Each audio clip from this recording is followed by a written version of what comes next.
जय हिंद साथियों, tricky academy में आपका स्वागत है। मैं पूजा चौहान लेकर आई हूँ आपके लिए प्रीवियस ईयर के कुछ क्वेश्चंस। इंपॉर्टेंट क्वेश्चन है जो आपकी तैयारी में आपको बहुत मदद करने वाले हैं। ठीक है, तो शुरुआत करते हैं हम क्वेश्चनों की। पहला जो क्वेश्चन है वो है, पीने का पानी हमारे शरीर के लिए माना जाता है, क्या माना जाता है? ध्यान न देने योग्य, नगण्य, ऐच्छिक या आवश्यक। पीने का पानी हमारे लिए क्या माना जाता है? तो देखिए, जल ही जीवन है। कहा जाता है कि जल ही जीवन है, बिना जल के कुछ नहीं है, बिना जल के सब कुछ सूना है। ठीक है, जैसे कि वो दोहा होता है ना रहीम का, रहीमन पानी राखिए बिन पानी सब, पानी गए न उबरे मोती मानुष चून। तो उसी तरीके से जल भी हमारे लिए बहुत आवश्यक होता है और जल के बिना बिल्कुल जीवन संभव नहीं है। तो इसका जो सही आंसर आएगा वो क्या आएगा? आवश्यक। ठीक है, जल हमारे लिए क्या है? आवश्यक है। सही आंसर क्या? Option D. ठीक है, नेक्स्ट क्वेश्चन है, क्योंकि जल हमारे शरीर में क्या होता है कि जो भोजन होता है, भोजन को पचाने के लिए जल की भी आवश्यकता होती है। मुंह में जितने भी प्रकार के एंजाइम पाए जाते हैं जो भोजन को पचाने में सहायक होते हैं, वो निर्मित ही किससे होते हैं? जल से, और जल ही हमारे शरीर में अवशोषित होता है, इसलिए जल क्या है? आवश्यक है। नेक्स्ट क्वेश्चन है, क्लोज्ड सिस्टम का उदाहरण क्या है? ओवन, फ्रिज, भाप का टरबाइन या धातु कर्म। तो देखिए, क्लोज्ड सिस्टम का जो सबसे अच्छा उदाहरण होता है वो होता है फ्रिज। ठीक है, क्योंकि फ्रिज में आप बहुत सारी चीजें प्रिजर्व करके रख सकते हो सावधानी पूर्वक। किस तरीके से? जो भी चीजें आप फ्रिज में रखोगे तो वो सुरक्षित रहेगी, वो ठंडी रहेगी, और ठंडाई के कारण में वो खराब नहीं हो पाती है। जैसे गर्मियों के सीजन में चीज़ें जो बाहर रहती है तो वो टेम्परेचर के कारण खराब हो जाती है, तो सही टेम्परेचर मिल पाता है उनको, और फ्रिज के कारण। तो क्लोज्ड सिस्टम का सबसे अच्छा उदाहरण क्या है? Fridge, refrigerator. नेक्स्ट क्वेश्चन है, पानी को पीने के लिए सुरक्षित बनाने की विधि निम्नलिखित में से कौन सी है? जमने से, पानी में कीटाणुओं को मारने के लिए उबालते पानी, नमक मिलाकर या क्लोरीन मिलाकर। देखिए, वैसे तो पानी को शुद्ध करने की बहुत सारी विधियां होती है, इसमें से क्लोरीन भी है, नमक मिलाकर रखने की भी है। तो लेकिन पुराने लोग क्या करते थे, पुराने ज़माने में कोई क्लोरीन वगैरह नहीं मिलता, तो पुराने लोग क्या करते थे कि अगर पानी में कुछ गंदगी उनको दिखाई देती थी तो वो उबालते थे पानी को उबाल के रख देते थे एक बर्तन में ठंडा होने के लिए, और फिर उसको यूज़ करते थे। तो इसीलिए सबसे पहली जो विधि है वो क्या है? पानी को उबालना, और लगभग 20 मिनट तक पानी को उबाला जाता है, जिससे उसमें पाए जाने वाले जितने भी प्रकार के कीटाणु हैं वो सारे नष्ट हो जाएं। तो ऑप्शन बी इसका सही आंसर रहेगा। ठीक है, नेक्स्ट क्वेश्चन है, नामांकित आरेख में मूल डिजाइन का वर्णन करता है, क्या करता है? राष्ट्रीय उद्यान, बायोस्फीयर रिजर्व, वन्य जीव अभ्यारण्य या चिड़ियाघर। तो देखिए, जो भी प्रकार के चिड़ियाघर होते हैं या राष्ट्रीय उद्यान होते हैं, ये पशु पक्षियों के लिए आवास होते हैं, पर इन्हीं आवासों को बड़ा क्षेत्र बनाने के लिए किसका प्रयोग किया जाता है? बायोस्फीयर का प्रयोग किया जाता है। और भारत सरकार ने लगभग 18 बायोस्फीयर रिजर्व की शुरुआत की है। तो ऑप्शन बी इसका सही आंसर है। ठीक है, बायोस्फीयर रिजर्व। नेक्स्ट क्वेश्चन है, शीत ऋतु में किस प्रकार की फसल उगाई जाती है? शीत ऋतु मतलब कि ठंडी के मौसम में, सर्दियों के मौसम में जो फसलें उगाई जाती है वो पूछी गई है आपसे। वो फसलें क्या कहलाती है? खरीफ की फसलें कहलाती है, रबी की फसलें कहलाती है, मौसमी फसलें कहलाती है, या व्यावसायिक फसलें कहलाती है। तो देखिए, जो शीत ऋतु में उगाई जाती फसलें हैं, आपने देखे होंगे चने, छोड़ आप खाते हो, वो किस ऋतु में आते हैं? वो शीत ऋतु में ही आते हैं, सर्दी के मौसम में ही आते हैं। गेहूं कब आते हैं? तो वो भी शीत ऋतु में ही आते हैं। साथ में बटले, मटर जिसको आप कहते हैं, वो भी किस ऋतु में आते हैं? शीत ऋतु में ही आते हैं। तो ये सब क्या कहलाती है? ये रबी की फसलें कहलाती है। और जो गर्मियों के मौसम में आती है, ग्रीष्म फसलें होती है, उनको कहा जाता है खरीफ की फसलें, जैसे कि सोयाबीन वगैरह। इन्हें बोया बरसात में जाता है, लेकिन काटा कब जाता है? शीत ऋतु में काटा जाता है। लेकिन ये जो रबी की फसलें होती हैं, इन्हें शीत ऋतु में ही बोया जाता है, और गर्मी के ऋतु में इनको काटा जाता है। ठीक है, ये क्या कहलाती है? रबी की फसलें। अगला प्रश्न है, पक्षी का उड़ान अनुकूलन किसके कारण होता है? पंखधर आवरण के कारण, पंख के द्वारा, इंसुलेशन के द्वारा, या फिर खोखली हड्डियों के द्वारा। तो देखिए, सभी को पता है पक्षियों में खोखली हड्डियां पाई जाती है, जिसके कारण क्या होता है? उनका शरीर हल्का होता है। लेकिन जो इनको उड़ने में सहायता देते हैं वो क्या होते हैं? वो होते हैं इनके पंख। पंख जो होते हैं वो इनको उड़ने में सहायता प्रदान करते हैं। साथ में ये पंखों के माध्यम से पंख फैलाएंगे तो आकाश में उड़ेंगे, और ज़्यादा ऊपर जाना है तो इन पंखों को थोड़ा सिकुड़ से लेते हैं, जिसके कारण वो ऊंची उड़ान और अच्छे तरीके से भर सके। तो इसका जो सही आंसर आएगा वो क्या आएगा? पंख। अगला प्रश्न है, जीवों के उस समूह का नाम बताइए जिसमें हिंद अंगों में पंजे वाले अंग होते हैं, जो चलने, बैठने, तैरने के लिए अनुकूलित होते हैं, जबकि आगे के अंग उड़ान के लिए अनुकूलित होते हैं। तो अब ऐसे अंग किस में पाए जाते हैं? पक्षी में, सरीसृप में, स्तनधारी में या उभयचर में? उभयचर उसको कहा जाता है जो स्थल और जल दोनों जगह पर रहता है।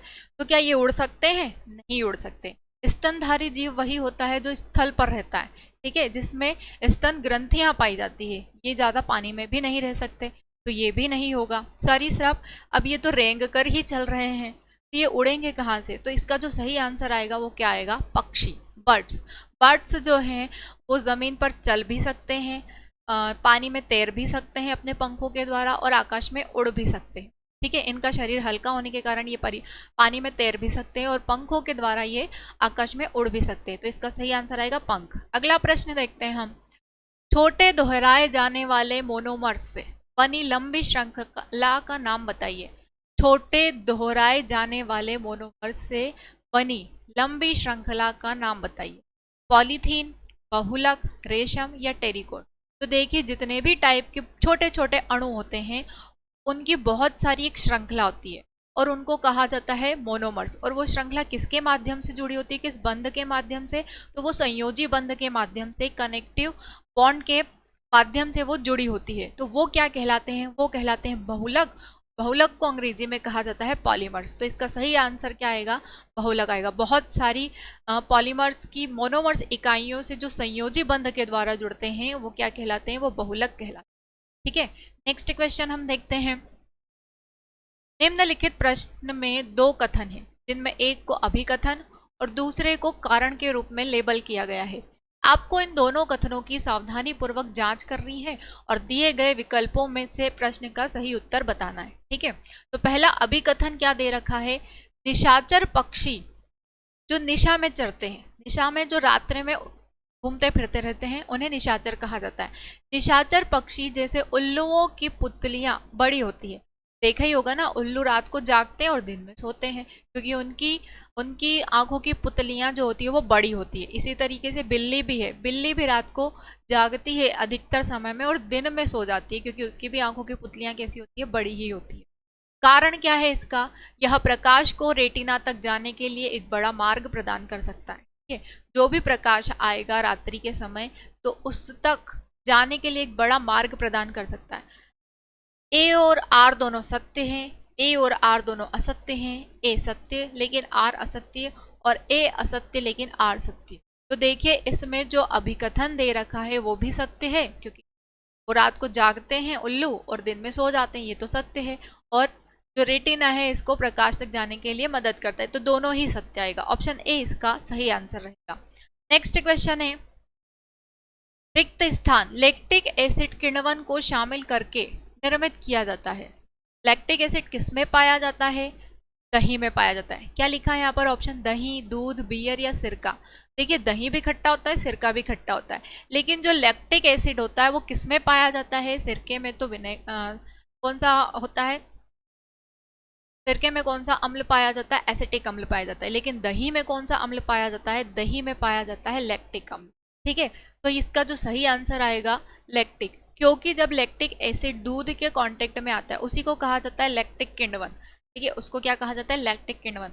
तो जब दही में पाया जाने वाला लैक्टोबैसिलस बैक्टीरिया जब दूध के साथ मिल जाता है तो उस दूध को किस में बदल देता है? अपने एसिड के कारण उसको भी दही में कन्वर्ट कर देता है। तो इसका जो सही आंसर आएगा वो क्या आएगा? वो आएगा दही, ठीक है।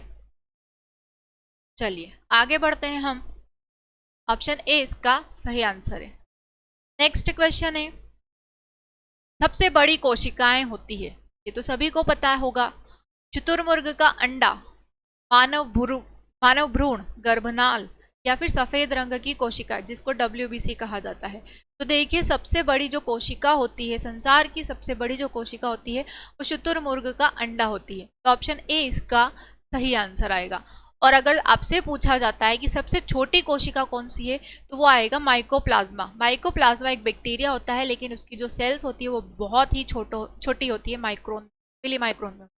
इसीलिए सबसे छोटी कौन सी है, क्या है, माइकोप्लाज्मा। लेकिन अगर मानव शरीर की बात की जाती है कि मानव शरीर की सबसे बड़ी कोशिका कौन सी है, तो मानव शरीर की सबसे बड़ी कोशिका होती है अंडाणु और सबसे छोटी कोशिका होती है शुक्राणु। अंडाणु जो होते हैं वो फीमेल्स में पाए जाते हैं और शुक्राणु जो होते हैं वो मेल्स में पाए जाते हैं। लेकिन रक्त की सबसे बड़ी कोशिका पूछी जाती है तो वो होती है WBC, और सबसे छोटी पूछी जाती है तो वो होती है RBC। ठीक है, आगे बढ़ते हैं हम। रिक्त स्थान में काम करने वाले लोगों में काला फेफड़ा रोग आम है। काला फेफड़ा रोग, जिसको कहा जाता है ब्लैक लंग डिसीज, ये जो डिसीज होती है ये एक प्रकार की नौकरी वाली बीमारी होती है। क्यों? क्योंकि जब व्यक्ति इस कंपनी में या जो भी यहाँ पर उद्योग होते हैं उस उद्योग में काम करते हैं, अपनी नौकरी करते हैं, तो उसी समय ये बीमारी हो जाती है, इसीलिए इसको कहा जाता है नौकरी वाली बीमारी। ठीक है, ब्लैक लंग्स डिसीज या काला फेफड़ा रोग, तो ये इसको कहा जाता है नौकरी वाली बीमारी। अब ये कहाँ पर होगी? IT उद्योग में होगी क्या? नहीं होगी। मत्स्य पालन में होगी? नहीं होगी। कोयला खानों में। अब काला पदार्थ जो जमेगा फेफड़ों में वो कहाँ से जमेगा? तो वो कोयला खदानों से ही जमेगा। कृषि से भी कोई काला पदार्थ नहीं जमता है, तो ऑप्शन C जो है इसका बिल्कुल सही आंसर रहेगा। ठीक है, नेक्स्ट क्वेश्चन है, निम्नलिखित में से किसके रेखिक विस्तार का गुणांक अधिक है? क्वार्ट्ज, इस्पात, लोहा या एल्यूमिनियम?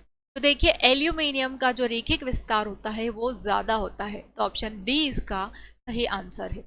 नेक्स्ट क्वेश्चन है, निम्नलिखित में से किसने पाया कि जब निकट से संबंधित तत्वों को 3 के समूह में रखा जाता है, 3 के समूह में रखा है एलिमेंट्स को, तो मध्य तत्व का परमाणु भार उस समय के अन्य 2 तत्वों के लगभग अंकगणितीय माध्य का होता है।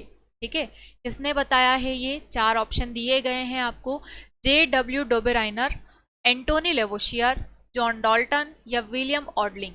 तो देखिए आवर्त सारणी का जो त्रिक सिद्धांत था वो किसने दिया था? वो डोबेराइनर जी ने दिया था। किसने दिया था? डोबेराइनर जी ने। उन्होंने बताया था कि जो 3 तत्व होते हैं, मान लिया कि कोई A है, कोई B है और कोई C है, अगर आपको B का निकालना है परमाणु भार, तो आप क्या करेंगे? A और C को जोड़ देंगे और 2 से भाग दे देंगे, तो किसका आ जाएगा? तो ये आ जाएगा B का परमाणु भार। यही बताया था डोबेराइनर जी ने। डोबेराइनर जी ने त्रिक सिद्धांत दिया था, 3 के तत्वों को, मतलब 3 तत्वों को एक समूह में स्थापित किया था। लेकिन न्यूलैंड जी ने आवर्त सारणी में अष्टक सिद्धांत दिया, जिसे कहा जाता है न्यूलैंड का अष्टक सिद्धांत, और डोबेराइनर जी का त्रिक सिद्धांत। उसके बाद में एंटोनी लेवोशियर जो है, इन्होंने केमिस्ट्री के जनक कहा जाता है एंटोनी लेवोशियर को। जॉन डाल्टन परमाणु सिद्धांत दिया था, और विलियम ऑडलिंग, इसका देखना पड़ेगा। ठीक है, अगला प्रश्न हम देखते हैं, आवर्त सारणी के दीर्घ रूप के समूह 16 के तत्वों को इस रूप में भी जाना जाता है। मतलब आवर्त सारणी में जो समूह 16 के तत्व हैं उनको क्या नाम दिया गया? तो देखिए आवर्त सारणी के समूह 16 के तत्वों को ऑक्सीजन परिवार कहा जाता है। क्या कहा जाता है? ऑक्सीजन परिवार।